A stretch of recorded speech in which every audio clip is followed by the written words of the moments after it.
എൻ്റെ മോൾക്ക് നീതി കിട്ടണം. വേശ്യാന്ന് മുദ്ര കുത്തിയിട്ട് ഈ പോലീസ് ഉദ്യോഗസ്ഥർ തുടക്കം മുതൽ തന്നെ വീഴ്ച വരുത്തിയെന്നാണോ പറയുന്നത്? എനിക്കെന്തെല്ലാം പ്രതീക്ഷ ഉണ്ടാവും? എൻ്റെ കുട്ടീൻ്റെ കാര്യങ്ങൾ ഓരോ ഘട്ടങ്ങളും കടന്നു പോകുമ്പോൾ ഈ ഫറൂഖ് CI അലവിയുടെ നേതൃത്വത്തിലാണ് നിങ്ങളുടെ മകളെ മാനസികമായി പീഡിപ്പിക്കുകയും പിന്നെ അപമാനിക്കാനുള്ള ശ്രമമൊക്കെ നടന്നത് അല്ലേ? അന്ന് തന്നെ കുട്ടി ആത്മഹത്യക്ക് ശ്രമിച്ചതാണ്. തേഞ്ഞിപ്പലം പോക്സോ കേസിൽ 3 കേസുകളിൽ 4 പ്രതികളെ അഡീഷണൽ സെഷൻസ് കോടതി വെറുതെ വിട്ടിരിക്കുന്ന ആ പശ്ചാത്തലത്തിൽ പ്രോസിക്യൂഷൻ്റെയും പോലീസിൻ്റെയും വീഴ്ച ചൂണ്ടിക്കാട്ടി പെൺകുട്ടിയുടെ മാതാവ് രംഗത്ത് വരികയാണ്. അവർ ഇപ്പോൾ കേരള വിഷൻ ന്യൂസിനൊപ്പമുണ്ട്. എന്താണ് പ്രധാനമായും പ്രോസിക്യൂഷന് എവിടെയെങ്കിലും വീഴ്ച സംഭവിച്ചോ ഇങ്ങനെ പ്രതികളെ വെറുതെ വിടാനുള്ള ഒരു സാഹചര്യം? പ്രോസിക്യൂഷന് നമുക്ക് വേണ്ട രീതിയിലുള്ള കാര്യങ്ങളൊക്കെ പറഞ്ഞ് മനസ്സിലാക്കി തന്നിട്ടില്ല.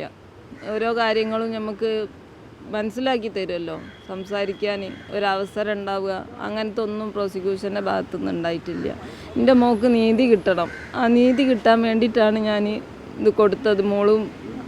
മോള് ജീവിച്ചിരിക്കുമ്പം തന്നെ കൊടുത്ത ഒരു കേസാണ്. അത് ഫയൽ ചെയ്തിട്ട് അതിന് വേണ്ട രീതിയിൽ അന്വേഷിക്കേണ്ട ഉദ്യോഗസ്ഥന്മാർ അന്വേഷിച്ചിട്ട് അത് കണ്ടെത്തി ആ രേഖ കോടതിക്ക് സമർപ്പിക്കണം. ആ സമർപ്പിക്കേണ്ടത് ഉദ്യോഗസ്ഥന്മാർ തന്നെ സമർപ്പിക്കാതെ നിന്നാൽ കോടതിൻ്റെ ഈ കേസിൻ്റെ അവസ്ഥ എന്താവും എന്നുള്ള ഊഹിക്കാവുന്നതല്ലേ ഉള്ളൂ. അതാണിപ്പോൾ ഇതിൽ സംഭവിച്ചിരിക്കുന്നത്. ഈ പോലീസ് ഉദ്യോഗസ്ഥർ തുടക്കം മുതൽ തന്നെ വീഴ്ച വരുത്തിയെന്നാണോ പറയുന്നത്?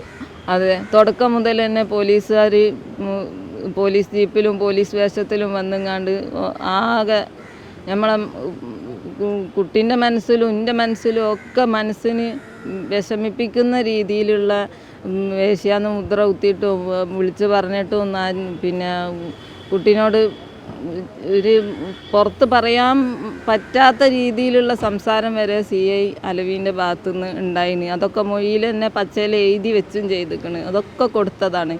എന്നിട്ട് ഈ ഇവർ അന്വേഷിക്കുമ്പോൾ അയൽവക്കത്തൊക്കെ പോയിട്ടും അവിടെ പോയി ഇവിടെ പോയി നാട്ടുകാരോടും ഒക്കെ പറഞ്ഞിങ്ങാണ്ട് ആകെ നാണക്കേടാക്കി.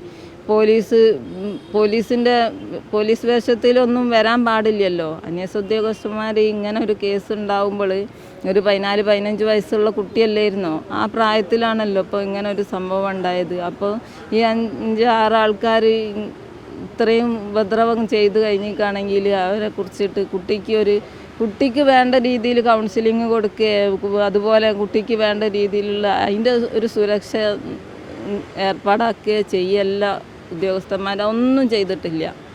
അതൊന്നും ചെയ്യാത്തതും മാത്രമല്ല, കുട്ടീനെ കൂടുതൽ മനപ്രയാസം ഉണ്ടാക്കി വേദനിപ്പിച്ച് അന്നേ തുടക്കം മുതലേ ഈ പ്രശ്നങ്ങൾ കാരണം കുട്ടി ആത്മഹത്യക്ക് വരെ CIൻ്റെ പേരിൽ ആത്മഹത്യക്കുറിപ്പ് എഴുതി വെച്ചിട്ട് അന്ന് തന്നെ കുട്ടി ആത്മഹത്യക്ക് ശ്രമിച്ചതാണ്. കയ്യിൻ്റെ ഞരമ്പ് മുറിച്ചിട്ട് അന്നൊക്കെ ഹോസ്പിറ്റലിലായതാണ്. ഇതൊക്കെ ചാനലിൽ വന്നും ചെയ്തതാണ്.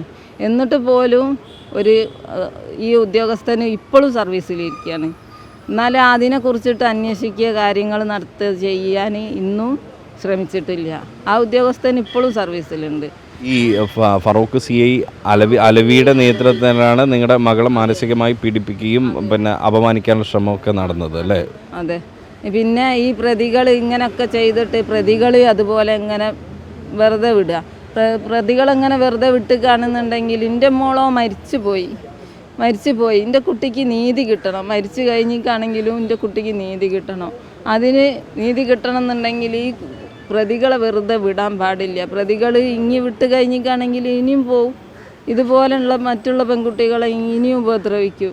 എത്ര കുട്ടികളുടെ ജീവിതമാണ് അവസാനിക്കുന്നത്? കുട്ടികൾക്ക് ഒരു സമാധാനവും സന്തോഷവും ഇല്ലാതെ ഈ നല്ല പ്രായത്തിൽ തന്നെ കുട്ടീൻ്റെ എല്ലാ സന്തോഷവും കെടുത്തിങ്ങാണ്ട് ആണല്ലോ. എനിക്കെന്തെല്ലാം പ്രതീക്ഷ ഉണ്ടാവും? എൻ്റെ കുട്ടീൻ്റെ കാര്യങ്ങൾ ഓരോ ഘട്ടങ്ങളും കടന്നു പോകുമ്പോൾ അതൊക്കെ അനുഭവിക്കാനുള്ള എല്ലാ യോഗങ്ങളും ഇല്ലാണ്ടായി. മറ്റൊന്ന് അതായത് മകൾക്ക് നീതി തേടി ഇനിയിപ്പോൾ മേൽക്കോടതിയെ സമീപിക്കുന്നുണ്ടോ? അപ്പീൽ കൊടുക്കുന്നുണ്ടോ? അപ്പീൽ കൊടുക്കാൻ പോകണം എന്നാണ് വിചാരിക്കുന്നത്. എന്താ വെച്ചാൽ ഇങ്ങനെ കോടതി ഇനിയിപ്പോൾ മറ്റുള്ള കേസും ഇനിയിപ്പോൾ എന്താവും എന്നുള്ളത് അറിയില്ലല്ലോ. ഈ ഉദ്യോഗസ്ഥന്മാർ തന്നെയല്ലേ ഓരോ അന്വേഷണത്തിൻ്റെ ഇതാക്കി വേണ്ട രീതിയിൽ അന്വേഷിച്ച് നല്ല പിന്നെ നമുക്ക് അനുകൂലമായ ഓരോ കാര്യങ്ങൾ കിട്ടിക്കാണുന്നുണ്ടെങ്കിലും അത് ഉദ്യോഗസ്ഥന്മാർ വേണം കോടതിക്ക് സമർപ്പിക്കാൻ. അത് ഓല് സമർപ്പിക്കുന്നില്ലെങ്കിൽ ഇപ്പം നമ്മളെ കേസ് എങ്ങനെയായാലും ഓൽക്ക് അനുകൂലമായിട്ടല്ലേ വിധി വരും. ഓൽക്കും അനുകൂലമാകാൻ വേണ്ടിയിട്ട് വിധി വരാൻ വേണ്ടിയിട്ട് ഇങ്ങനെ കളിച്ചിട്ടുണ്ടായിരിക്കും. അതല്ലാതെ ഇങ്ങനെ വരാനൊരു സാധ്യതയും കാണുന്നില്ല. ഈ സ്വാഭാവികമായിട്ടും പ്രതികൾ ഇങ്ങനെ രക്ഷപ്പെടാനുണ്ടായ ഒരു സാഹചര്യം എന്ന് പറഞ്ഞാൽ അവരെന്തെങ്കിലും ഉന്നത സ്വാധീനമുള്ളവരോ മറ്റോ ആണോ? ഉന്നത സ്വാധീനം ഓല് പിന്നെ രാഷ്ട്രീയത്തിലും പല ഉന്നത ആൾക്കാരുമായിട്ട് ബന്ധമുള്ള ആൾക്കാരാണ്. അതുകൊണ്ടാണ് ഓല് ഇപ്പം ഇങ്ങനത്തെ കളികളൊക്കെ കളിച്ചിട്ടുണ്ടാവുക.